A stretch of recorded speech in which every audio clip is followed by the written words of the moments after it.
Mais Petinha. De vagabundo. Se homem, mesmo cortando a pinga, não vai ser mulher. Linguagem neutra para doutrinar dentro da sala de aula. Excesso, senhor Bolsonaro, é a senhora, ele não vai me ameaçar, não. Aquilo é preciso trabalho de base. De derrubar a primeira mulher eleita presidenta do Brasil, sem que haja qualquer justificativa constitucional para esse impeachment. Hi guys, I hope everyone comes safe and well. So today we'd like to talk about a controversial subject. Are you ready? I hope so. So we would like to discuss and bring complementary ideas about Rodrigo Borba's article, which is called by Gendered Politics of Enmity, Language, Ideology and Social Polarization in Brazil. This article seeks to understand how language and gender are closely linked when it comes to analyze animosity between different electoral groups. During a crisis in Brazil, the analysts proposed the monitoring of discourse and pragmatics. For those who don't know, pragmatics is a branch of linguistics that studies the relationship between the speaker and the listening in their different speech contexts. So Borba wants to understand how ideology are present in language, especially when it comes from representatives of a country, and how this discourse directly reflects on society's behavior. More specifically, the author wants to investigate an ideological debate about the innovative use of the letter X as a gender morpheme, which is an alternative to include binary gender in the Portuguese system. But before we understand how and why this politics of enmity happened, we should know an important concept. What are these politics of enmity? In 2017, the philosopher Achille Mbemba, in his book Politics of Enmity, defines this term as separate groups in which those who are similar to us and those who are different from us. So we can define that exists the allies against the enemies. In a quite childish language, we can say that each group believes they are the good guy, while the other one are the villain or the bad guy. So I think that theory that say that we are eternal children is actually true. That's so real. Now I'm going to present to you a small piece of a video that show what most of the meetings in the Chamber of Deputies are like. I'm going to tell you a spoiler. Looks like high school classes. Conduzindo aqui para minha pergunta. Para o meu tempo, por gentileza, presidente. Ainda fala não, presidente. Para o meu tempo, presidente. Eu preciso falar. falar. Não fala não. Deixa. Ô, peruca! Deixa o deputado concluir. Nicole, deixa a Nicole falar. Deixa o deputado concluir. Posso continuar? Mais Petinha. Peraí, presidente. Aí eu não compreendi, presidente. Pode continuar, eu falei. Hi, I'm Vivian and I'll talk about the purpose of the text. Gendered Politics of Enmity by Rodrigo Borba uses ideological language to help us better understand the politics that characterize the current state of democracy in Brazil and in other countries. In the paper, Rodrigo addressed the gendered and linguistic aspects of the historical moments of Dilma's government through an ethnographic investigation of the whole language ideologies play in its semiotic constitution. The text delves into how language is used and manipulated in this divisive political context and examines how specific linguistic choices, narratives, and rhetoric can contribute to the perpetuation of this social polarization. It also points to the emergence of situated discourses and positions of solidarity with vulnerable individuals as well as minorities who are disproportionately affected by the gendered politics, helping them to deal with the with the unfavorable social context. In a language ideological discussion, Rodrigo Borba uses blog posts, articles, and in-depth semi-structured interviews with people engaged in the debate in order to expose the different perspectives on the implementation of neutral language in the daily lives of people from different ages and ideologies. One significant example he shared, which prompted much debate, was use of X as gender-neutral language by Colégio Pedro II. The institution's teachers use the term alunos with X, alunos, in some texts as an initiative from inclusive language. Although many students became sensitized and sympathetic with the cause, many people with conservative views create politics of gender enmity over the situation. Contextualizing the article, it was based on a set of events that were present between 203 and 216, when the government of Lula da Silva and Dilma Rousseff implemented policies of protected and empowerment of women and LGBT people. These include the creation of Ministry of Women's Affairs, the sanctioning of the law that criminalized domestic violence, the legalization of same-sex marriage, the gender and sexuality in schools projects, and many other initiatives that aimed to produce more inclusive teaching environments and society in general. Meanwhile, it's more centered on during Dilma Rousseff government. The paper is an investigative analysis of the whole of gender and language in the development of hostility between social and political groups during this period of crisis in Brazil.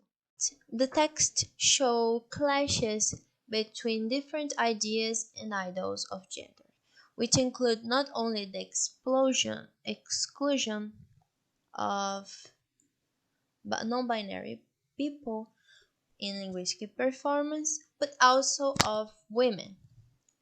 One of the occurrences mentioned in the text is the strangeness of the term presidenta, which began to become popular during Dilma's impeachment, in which gender was one of the central factors, although this has been little analyzed. Throughout this time, topics such as gender ideology and neutral and inclusive language began to become more frequent during the series of factors and events. Society was in a period of social initiatives for linguistic change in a gender parameter. This debate occurs originating at the moment when the use of masculine pronouns to denote everybody is no longer the most appropriate, and more inclusive forms are implemented. After the incident of X in Colégio Pedro II as a way to be inclusive in discourse, we see two opposing points of view being created. The people against, who believes that by using gender-neutral language they are encouraging children to switch genders and that it cannot be used because it's a doctrine of people they label feminazis and gay staple, and the people in favor, who are individuals who support improving the inclusiveness of the language and people who finally feel included and respected in the dialogue.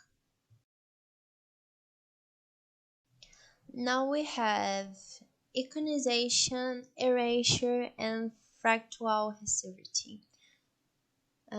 What is this and how this is linked with the language? Well, language hardly represents itself. Most of the time it's referring to other things. And yeah, in this context, according to Evine and Gao, it is extremely useful to analyze the semiotical processes such as iconization, erasure, and fractal recursion of language that the underlying language. Iconization. Iconization involves the creation of links between certain linguistic forms and the speakers who use them. Due to the widespread use of this language, features are seen to reflect and express broader cultural images of people and activities. An example of this occurs with slangs and accents, and where speakers, because of they have a strong accent or because the slang is widely used in the region, end up becoming known for it, and it becomes a cultural trait. The erasure. The erasure is a process in which ideology, by simplifying the sociolinguistic field, makes some people or activities or sociolinguistic phenomena invisible. This erasure occurs when the epistemology of the hegemonic ideological matrix is authoritarily superimposed on another, which makes the knowledge and beliefs of this group irrelevant until they are seen as something bad and forgotten over time. In addition to this factor, fact is considered inappropriate for this matrix go unnoticed in order to keep the sociolinguistic and ideological field unscathed. Also have the fractal recursivity. The fractal recursivity means taking an opposition that we see on the level of something, such as language, and applying it in another level, such as gender and politics. This creates dichotomies, divisions into two opposing sides, which are repeated and amplified. It's as if a pattern is repeated in different contexts.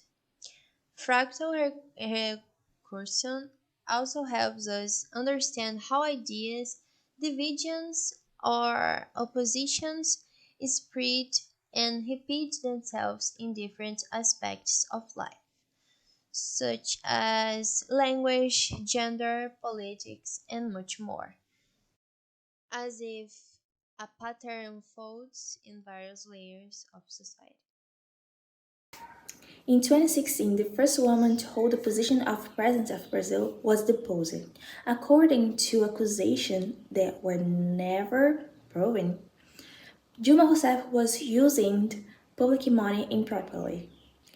Her impeachment was considered by her supporters a parliamentary coup d'etat, which sounds to strengthen far-right ideology, which felt uncomfortable by the president's left-wing positions. These divergences are closely linked to language and gender. Lula and Dilma are two left-wing politicians. These divergences are closely linked to language and gender. Lula and Dilma, two left-wing politicians. who during their terms implemented politicians with the aim of protecting and empowering women and LGBTQIA+ groups, would lead to change public discourses, especially on issues of gender and sexual identity. Well, this change did not please the conservative, with who always tried to boycott these policies.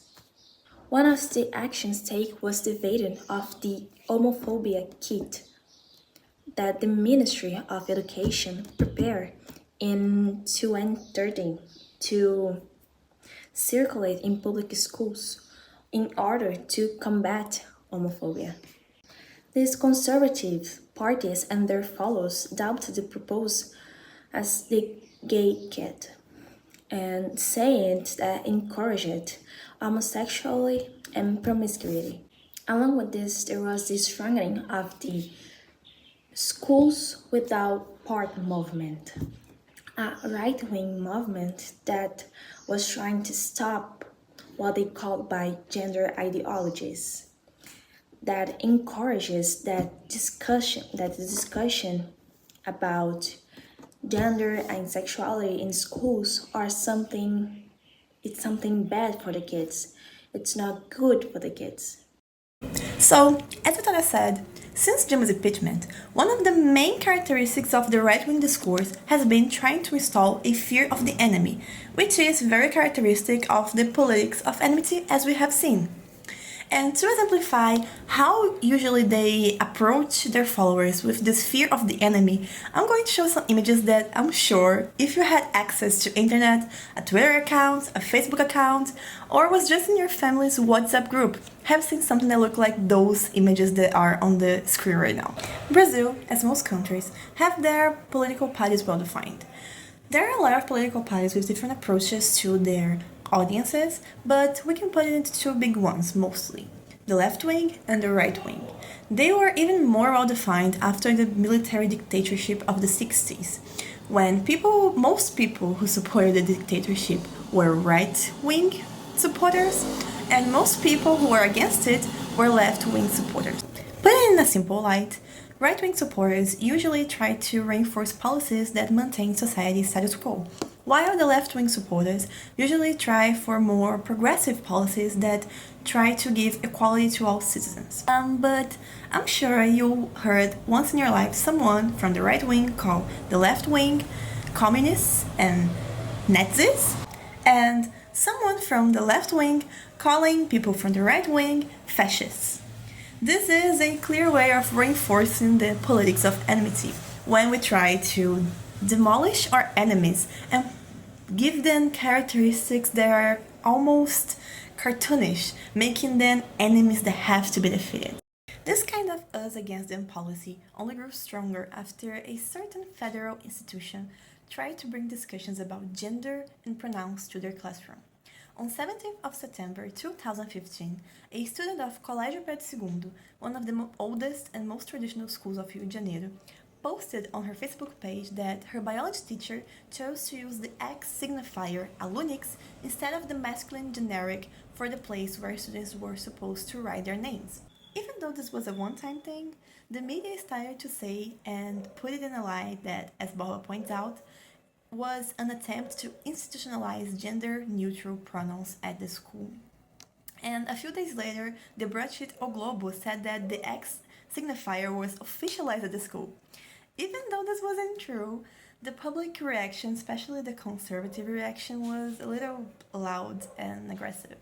They started to say the leftists were taking over the school, taking over the schooling system, destroying one of the most traditional schools of Rio de Janeiro, calling those who defend gender-neutral pronouns gestapos and feminazis. But one question that kept lingering in my head was, why the X caused so much commotion?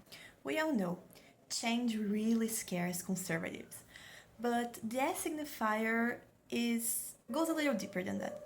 Well, the S signifier is not really used in most Latin-based alphabetic writing, and when used, is referring to extreme and hardcore things, and nowadays mostly to pornography, with the surgence of X-rated videos. Hall 2007 says that these facts make the X a provocative, if not threatening symbol of things requiring surveillance.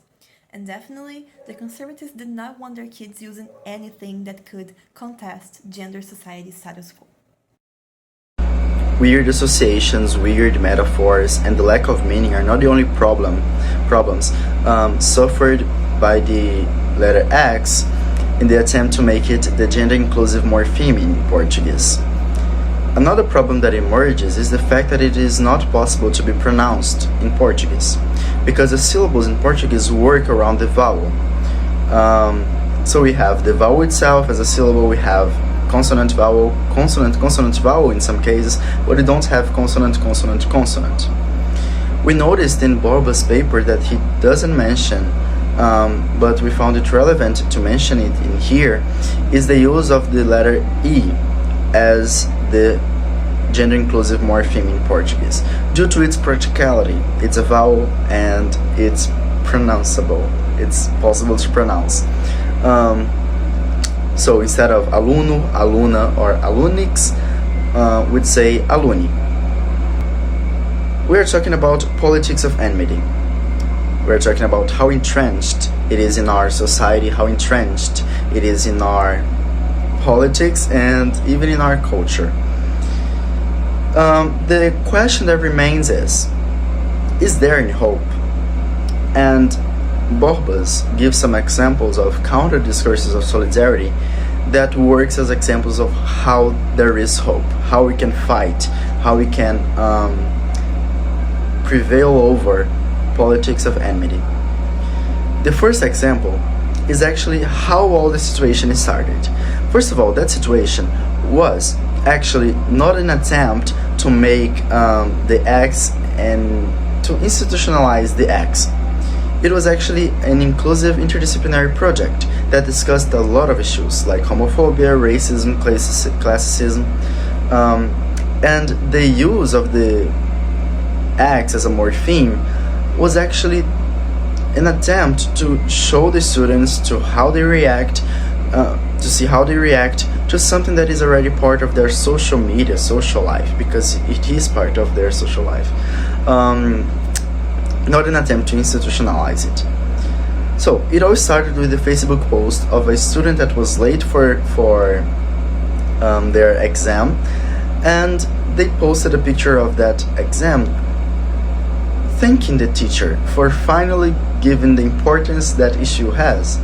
It was like a positive stance, it was a positive reaction. Another students even associates it with the human chromosome. They say, I'm an XY, you're an XX, in the end everyone is an X. So it associates it with the sense of common humanity, which contrasts with the media's conservative portrayals that try to make those weird associations, those weird metaphors, and trying to sexualize it.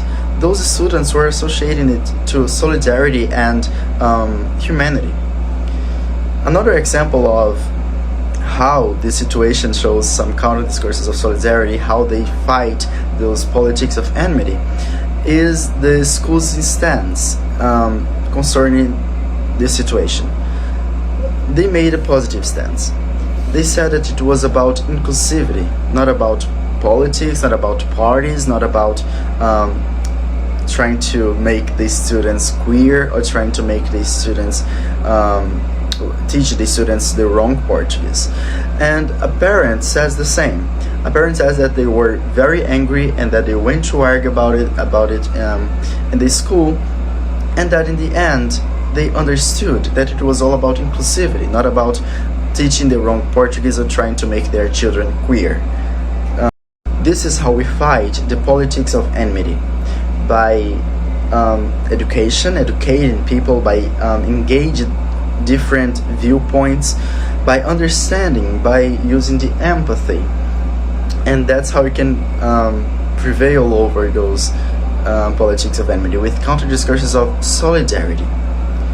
So, the media was trying to show a lot of viewpoints, but only for the negative reactions, but the reactions that were actually in the situation, that were the reactions of the students, of the parents, were not even mentioned.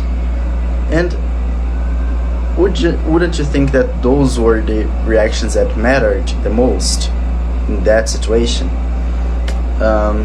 So that's how they do it. They try to make people afraid, they change the discourses, they change how they are going to show the information. That is how the media works, and that's how they work through the politics of enmity. Now we like to listen a little bit from you guys. So, as we are saying in the presentation, the politics of enmity should be analyzed carefully. So, do you think that this kind of politics just affect the politician, or are you also affect? And have you ever participated of these hostile moments with your family, friends, of divergent opinions in your life? And last, we like to know if you, as a Letras student, if you think that the use of neutral language will create a more respectful environment in school classes. We like to know. You're waiting for your comments. So I hope you have a nice day. Thank you for your attention. Bye.